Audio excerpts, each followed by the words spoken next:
ആ ഖബറിലേക്ക് നമ്മളെ വെച്ചിട്ട് നമ്മുടെ ഭാഷയിൽ പറഞ്ഞാൽ ചങ്ക് ബ്രോ അവിടെ നിൽക്കുവോ, നമ്മളെ ഖബറടക്കി.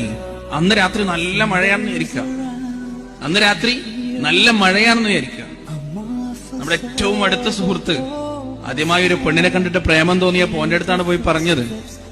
ലവ് ലെറ്റർ ഒക്കെ എഴുതുമ്പോ അവനാണ് വാട്സപ്പിൽ അതിന്റെ ഓരോ ടിപ്സ് ഒക്കെ എനിക്ക് അയച്ചെന്നത്.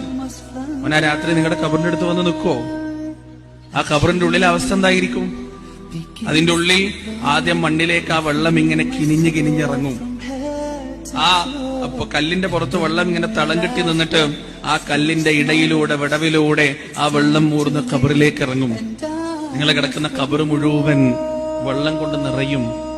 അതിനകത്ത് നിങ്ങളുടെ ശരീരം പൊങ്ങിക്കിടക്കും. മരിച്ചാൽ വെള്ളത്തിൽ താണു കിടക്കൂലല്ലോ, പൊങ്ങിക്കിടക്കും. ആ വെള്ളത്തിനിടയിലൂടെ പുഴുക്കളും പാമ്പുകളും എല്ലാ ജീവികളും ഇരച്ചു വന്ന് നിങ്ങളുടെ ശരീരത്തിന്റെ മാംസളമായ ഭാഗത്തിലൂടെ ഇരച്ചിരച്ച് കയറും. അന്നൊന്ന് തുടച്ചു തരാൻ പോലും ആരുണ്ടാവില്ല. ഇന്ന് നമ്മളൊന്ന് കരഞ്ഞാൽ എന്തിനാ കരയുന്നത്, നിനക്കെന്തോ ഒരു മൂഡ് ഓഫ് ഉണ്ടല്ലോ, ഇന്ന് നീ സാധാരണ ഉള്ളതുപോലെയല്ലോ എന്നൊക്കെ ചോദിക്കാൻ എത്ര ആളുകളാണ്. പക്ഷെ അന്നാരും ഉണ്ടാവില്ല. അന്ന് നമ്മൾ ഒറ്റക്കാണ്. ആ ദിവസത്തെ കുറിച്ച് മക്കളെ നമ്മൾ എപ്പോഴും ഓർക്കണം.